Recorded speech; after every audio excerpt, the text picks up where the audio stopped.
Om Swastiastu, Semeton Istana Channel, selamat datang di Istana Channel.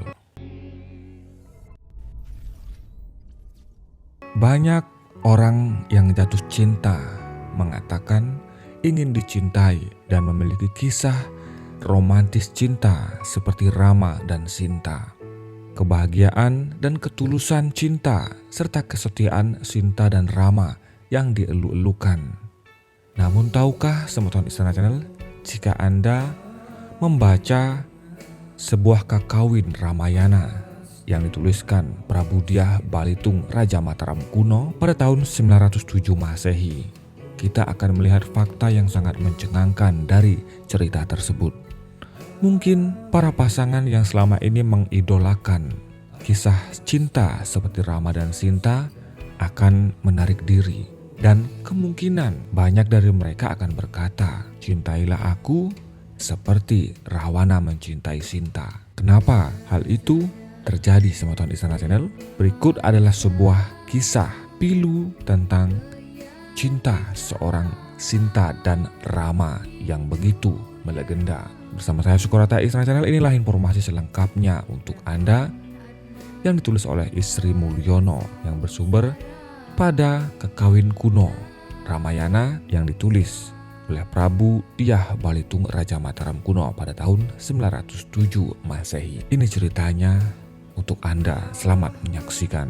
Sinta hamil muda diusir oleh Sri Rama karena kesuciannya dicurigai oleh rakyatnya. Beberapa bulan setelah Sinta dan Rama hidup bahagia kembali bertahta dan memerintah di Ayodhya, tiba-tiba malapetaka yang tak diduga menimpa negeri Ayodhya. Pada suatu hari, dikala sedang gayeng-gayeng, para menteri dan pemimpin negara Ayodhya bersidang, sekonyong-konyong terdengarlah jerit dan tangis seorang wanita. Suara tangis itu ternyata berasal dari seorang wanita yang sedang bertengkar berebut benar dengan suaminya. Mereka berdua adalah Ki Angga dan Nyi Angga, sehingga Nyi Angga ingin meminta keadilan kepada Sri Rama. Semula pengawal kerajaan tidak mengizinkan dan akan mengusir mereka dari istana. Namun Sri Rama memerintahkan mereka dibawa masuk ke dalam istana. Setelah Nyi Angga sampai di hadapan Sri Rama, maka bertanyalah sang Prabu, "Apa maksudmu sampai engkau menangis, menjerit-jerit ingin bertemu dengan aku? Suara tangismu terlalu keras sehingga mengganggu jalannya persidangan." "Mohon ampun Yang Mulia Sri Baginda, hamba datang untuk memohon keadilan paduka," sembah Nyi Angga. "Hamba dicurigai dan diperlakukan sewenang-wenang oleh suami hamba." "Mengapa dicurigai?" potong Sri Rama. "Hamba hanyalah pergi meninggalkan rumah untuk sekedar menengok orang tua hamba yang sedang sakit. Karena hati hamba sangat rindu dan tenaga hamba sangat diperlukan, terpaksa bermalam di rumah orang tua hamba. Karena sangat jauhnya, maka hamba tak sempat memberitahu suami hamba. Apapun alasan hamba, namun suami hamba tidak dapat menerimanya. Ia mengumpat dan menuduh hamba bertindak serong, menyeleweng, dan tidak suci lagi. Bahkan ia berkata bahwa Ki Angga bukanlah Sri Rama yang begitu saja dapat menerima permaisurinya Sinta yang sudah bertahun-tahun berada disekap dalam sangkar emasnya Rahwana. Pakerti seorang laki-laki sejati tidak demikian.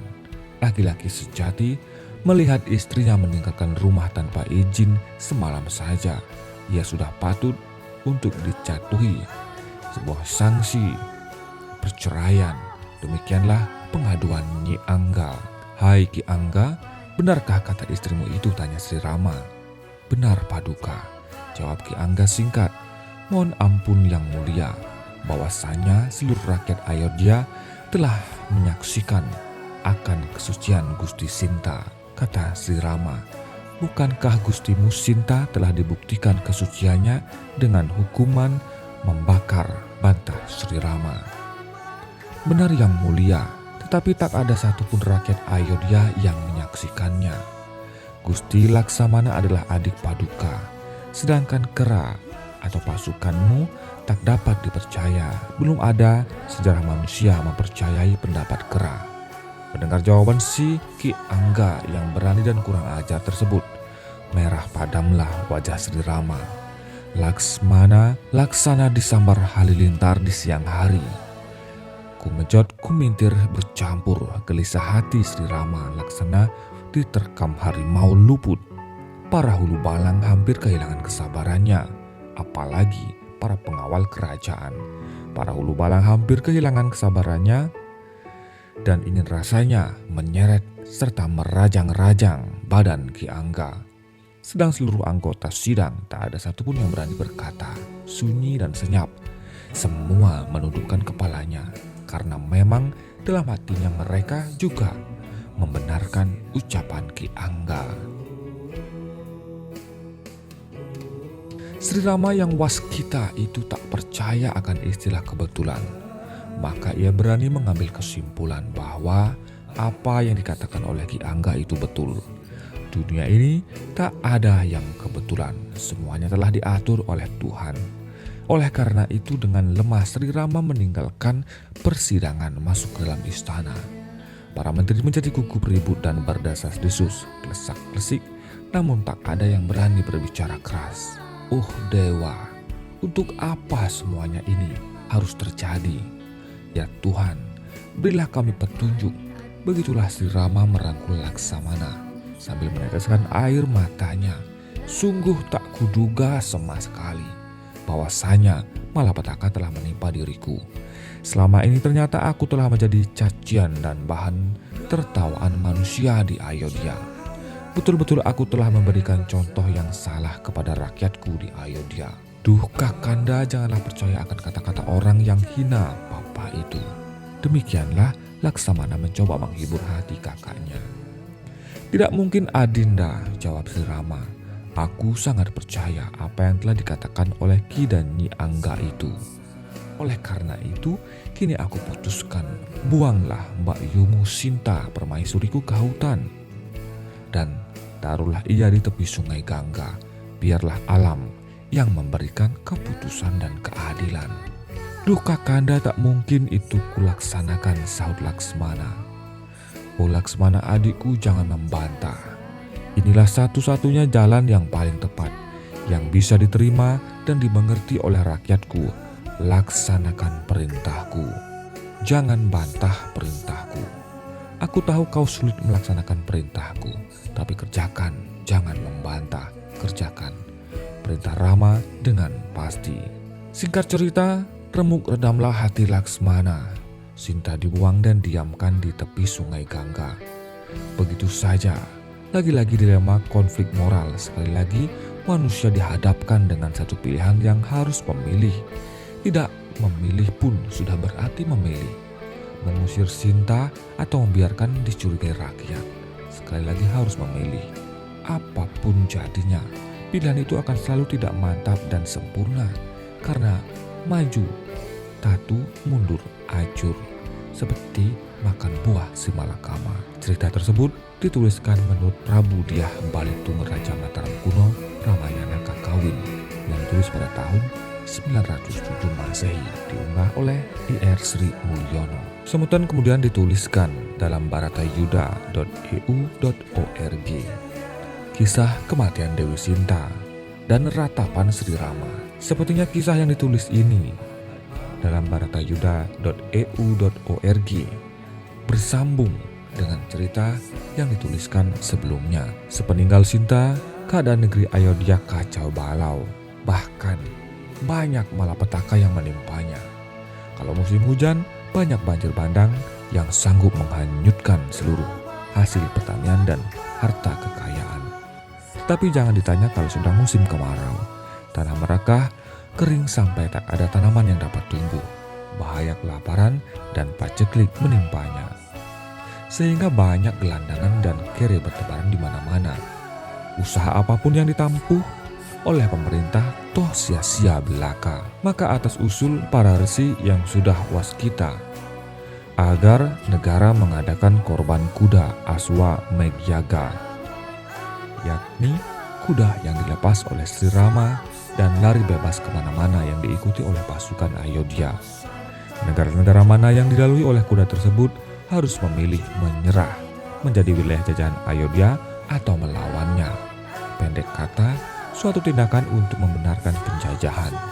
Ringkasnya, salah satu kuda atau korban kuda itu lari masuk ke daerah asrama Padepokan Gangga, di mana Lawa dan Kusya berada. Nah, ini kuda, korban dari Sri Rama, kata Lawa dan Kusya. Mari kita coba sampai di mana kekuatan pasukan Sri Rama.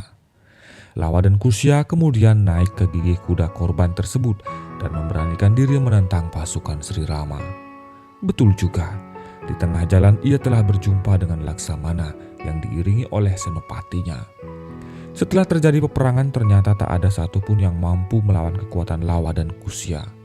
Bahkan Laksamana pun tak mampu melawannya dan jatuh pingsan tak sadarkan diri ketika terkena panah saktinya Lawa dan Kusya. Betapa sangat murkanya Sri Rama setelah mendengar kabar tersebut. Ia segera menarik siap melepas panah Gunawijaya. Betapapun beraninya Lawa dan Kusya setelah melihat ujung panah Gunawijaya yang menyala membara itu menjadi panik juga. Mereka menggigil dan gemetar, seluruh tubuhnya sungguh sangat tegang saat itu. Lawa dan Kusya gemetar ketakutan, bahkan dunia pun ikut menahan nafas menyaksikan peristiwa itu. Dalam keadaan yang kritis itu muncullah Rsi Walmiki sambil berteriak, "Duh anak Prabu, tunggu, sabarlah sejenak. Jangan kau lepaskan Gunawijaya kepada anakmu sendiri." Ramawijaya sangat terkejut mendengarkan teguran tersebut. "Oh Bapak Rsi Walmiki." Sri Rama meloncat dari keretanya, lari menghampiri dan menghormati Rsi Walmiki. "Oh anak Prabu, ketahuilah bahwa anak ini adalah putra anak Prabu sendiri dan itu Sinta." Sri Rama sangat terkejut ketika melihat Sinta tak jauh dari tempatnya. Ia segera lari mendekati Sinta, istrinya yang sangat ia cintai. Namun Sinta lari menjauhinya. Sri Rama pun terus mengejar sambil meratap Sinta, "Maafkanlah aku." Walaupun demikian Sinta terus melarikan diri. Saking lelahnya Sinta jatuh terkulai di tanah sambil menjerit memanggil Ibu Pertiwi. "Oh Ibu Pertiwi, terimalah kembali aku di pangkuanmu." Demikianlah jerit Sinta, dan seketika itu juga bumi retak, menganga dan Sinta jatuh masuk ke dalamnya. "Oh Adinda Sinta, Sinta suci." Begitulah ratap Sri Rama penuh penyesalan memelas hati. Namun Ibu Pertiwi telah memeluk Sinta dengan eratnya. Melihat kejadian itu, Sri Rama naik pitam. Ia melepas panah Gunawijaya dan menancap di bumi. "Biarlah aku, Sinta, dan alam semesta hancur bersama-sama," kata Sri Rama. Seketika itu juga bumi menjadi gempar laksana kiamat. Karena gunung-gunung meletus, bumi retak, air laut meluap, banjir bandang di mana-mana. Namun Sinta tetap dipeluk erat oleh Ibu Pertiwi. Melihat kejadian itu, turunlah Siwa ke bumi. "Hai Wisnu, merusak bumi bukanlah tugasmu, tetapi itu adalah tugasku. Cepat hentikan tindakanmu." Mendengar suara batara Siwa yang gemuruh itu, insyaplah Sri Rama dan dicabutlah panah Gunawijaya. Dan seketika itu juga hilanglah peristiwa yang sangat mengerikan itu dalam sekejap mata. Dengan muka tunduk penuh penyesalan, Sri Rama berucap, "Selamat tinggal kekasih, selamat jalan, jangan tengok ke belakang, biarkan aku bercanda dengan sepi, dengan luka hati yang tersayat-sayat. Lewat angin malam ku ucap, semoga engkau bahagia."